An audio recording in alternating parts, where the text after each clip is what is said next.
So I want to share a little bit about the fascinating subject of ethnomathematics. Mathematics is a very well-known subject taught in schools and colleges and universities all over the Western world. Probably has its origins in Babylonian mathematics, which then was incorporated by the Greek culture about 300 BC, and a lot of developments in geometry, for instance, there. And then there would be some Islamic work on maths going on right through to maybe the 10th century. Then you would find from about the 15th century, with the rise of interest in astronomy, a lot of more development then. 16th, 17th century was a real blossoming time for Western mathematics with logarithms and calculus and all the rest. And from then on, it's just been an amazing story of discovery. But only in recent years, probably the last 60 years or so, have people begun to think about what would it be like to look at mathematics in other cultures. And so one person, for example, in Angola called Paulus Gerdes, an anthropologist, has studied the whole idea of anthropology and mathematics. Let me give an example first of all. In the West, if you play noughts and crosses, just for a little time, you should be able to work out how not to lose. Not how to win, but how not to lose. It's quite a simple, you can almost say it's like an algorithm. But in Africa, they have a game called Mancala. It consists of little seeds or pebbles and holes in the ground. And by laying them a certain way, you win or lose. Well, it's said that anyone living in the town who tries to play anyone who's from the villages in the country, they'll always lose, because the people who live in the country are so expert, they've analysed the game completely and can always win. And so there's some kind of analysis and a mathematical way going on. So he was studying particularly sand drawings, the patterns that people were drawing in the sand to sometimes tell stories or just for the pleasure of drawing. And he collected quite a few from Angola. But I researched a bit and I found a man called Bernard Deacon, who was in the New Hebrides in 1924, collected about 100 drawings of sand designs. And a friend of mine, who's a doctor of mathematics from Paris University, one of the Paris universities, has spent a year studying the sand drawings just recently from a mathematical point of view. So I'll put a few videos on the end, which are of sand drawings. The music is just to make it a bit pleasant to watch them. But the one I wanted to say a little bit more about was string figures.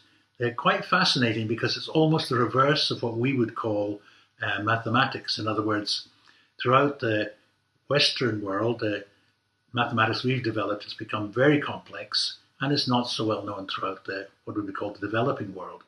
But with string figures, the reverse is true. In the Western world, we probably didn't know any string figures before about 1750. I can't find any evidence of that anyway. But now we would have maybe 12 or so that would be coming from Western Europe or round about our areas that we know well. But in the Pacific, for example, you'll find one island might have as many as 250 different designs known by the people there who could all play them and share them. And as they're studied, you begin to see that patterns evolve and algorithms can be developed. So it seems to me there is a kind of mathematical principle going on there, which to me is very fascinating. I'll include some links again to string figures at the end so you can continue that study. But my real hope is that you would actually begin to look maybe at a piece of string, which is just a loop. And I call it a knotless knot because it's topologically equivalent. Whatever you do to it, working with your fingers, with your toes, with your teeth, when you've made your pattern, when you let go, it all goes back to the single loop. So it's a fascinating thing to do. And maybe discover other ways of ethnomathematical puzzles that you'd be able to play with. Okay, so first of all, let me show you some of the ethnomathematics of a string figure. So we begin with a loop of string, and in the very top of the loop we make a little loop by drawing the right hand towards us and making that overhand loop in the string. The thumbs go into that away from you, and then the little fingers go away from you into the rest of the string, into the big loop, and move your hands apart. And I'm going to say this is a bit like an equation with a left side and a right side, and the string's like where the equals is. So in an equation, to balance it, whatever you do to one side, you do to the other. So we're going to do this here. Index fingers go under the far thumb string and lift it up. You can use the middle finger to hold it up, and that gives you a kind of frame shape. That's the beginning of the equation. Now we're going to do the same thing to both sides. Thumb comes under the far little finger string and under the far index string, and then rolls down over the latter on both sides of the equation, on both hands, and lifts it up.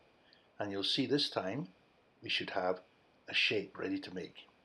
Now the thumbs go under the near little finger string, draw it back, indices go under the far thumb string, lift it up, and we've added 2 diamonds to the equation.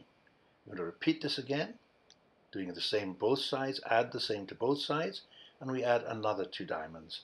That should give us, doing the same movements, 4 diamonds. Again, thumbs out, under the far thumb string, under the far high index finger string, roll round, pull tight, thumbs under, near little finger string, under index string, and up under far thumb string, and up it goes. Just keep doing these same movements. Hard to describe, but you get them. It's the same movements, rolling around and adding 2 diamonds each time. And here we've got, by now, we're up to 8 diamonds. Now we're going to do a subtraction to this equation. We're going to take the same amount away from each side rather than adding. And someone could take the strings from you, and then it would be the other way around, but we're going to turn the strings round. It's tricky here, but with the left hand, hold the 2 near right thumb strings, and then you're going to turn the left hand strings round. This is possible because they're free to come out. Lift the 2 loops off the left thumb, turn them round, all the way round, like so, and slip the right thumb into the 2 loops there, and then put the right little finger into the big long loop below it. And now you can lift the double loop you're holding in your left hand onto your thumb, put the little finger underneath, and there we're ready now. And if we lifted this up with the index finger before, as before, you can see there are 8 diamonds. Now we're going to take away this time. So this time it's a takeaway move. Rolling round, exactly the same move, but because we've turned the design round, we're actually removing 2 diamonds each time we do this movement. We're down to 6. Roll round, pull tight, thumbs under, far, near little finger string, and under the thumb loop, and up it goes like so. Each time the identical movement. This is called the tide going out and coming in again in Papua New Guinea, but it's an amazing and quite a beautiful movement when you see it going nice and smoothly. And when it comes to this point, it's called high tide, and you're finished. So that's like the balanced equation, I think. And symmetry throughout, which is very pleasant too.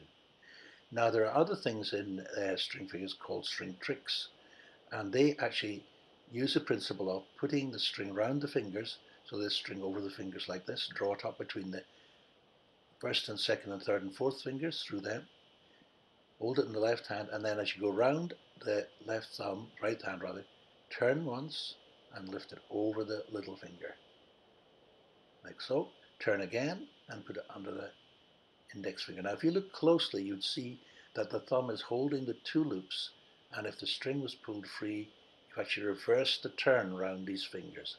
So it's actually quite a clever way of making and taking, like we did with the string figure, of adding and subtracting. So we've done that, but this time you'll see the string will pull off because you put it on in such a way that you've added a twist, and then you put another twist on top, which is the reverse one, and it can all fall off.